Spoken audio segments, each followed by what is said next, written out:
Boker Tov, from the holiest place and the most important place on the planet Earth, where the light of God's kindness and presence never departs.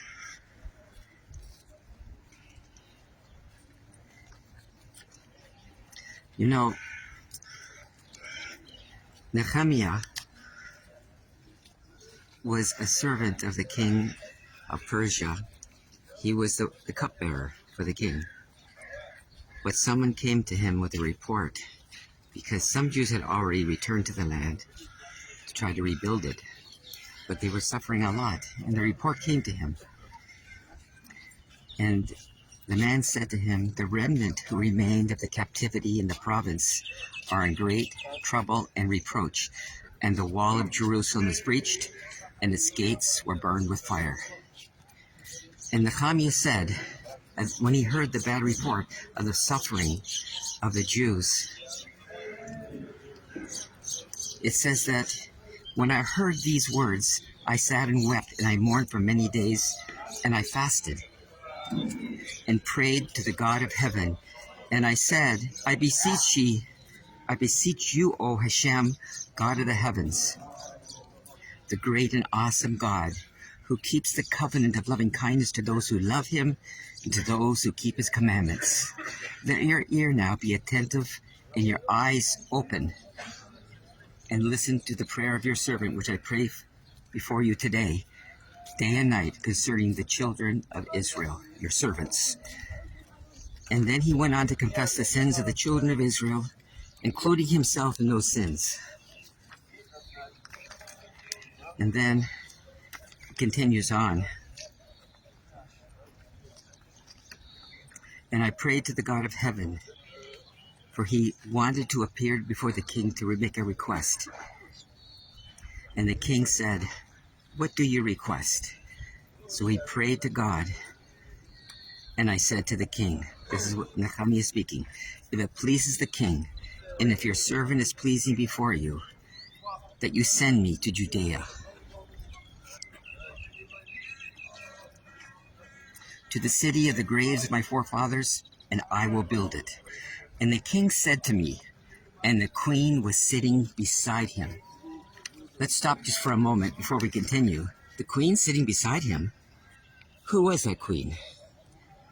That queen was Queen Esther, and that king was Darias, the son of Queen Esther. And Darius gave permission to continue the building of the temple approximately 17, 18 years after Cyrus had ordered the building of the temple stopped. And now the temple was being rebuilt in his days, and the queen was beside him. That queen was Queen Esther, his mother. Now think about it. When Solomon was king and he was building the temple, who was with him, beside him? Well, it says that the king had made a chair beside him at his right hand for his mother, Bathsheba. In both cases, these kings had a de facto queen who sat beside them during the building of the temple. And they were both cases, it was their mother, the representation of the Shekinah of God that was resting on these kings to oversee the great building of the temple. So then Nehemiah was spoken to by the king. "So how long will your trip take, and when will you return?" And it pleased the king, and Nehemiah says, "And he sent me." This is an amazing thing. He did Aliyah because he loved his people. He understood their suffering, and he wanted to be part of the building up of the Jewish nation. And he thought that his presence would alleviate their suffering. Of course, when a Jew returns to Israel, anyone from the people of Israel return, they bring more of the presence of God upon the nation. They elevate the nation by their presence, for God dwells in the presence of his people. And indeed, the nation was transformed And later on, the king gave him permission to stay. This is an amazing thing, and something for us all to think about, that we are one people. And he mourned so much. When he was in Husal Aretz, he mourned because he wanted to be part of the building, and he couldn't take it any longer. So he got courage and went before the king.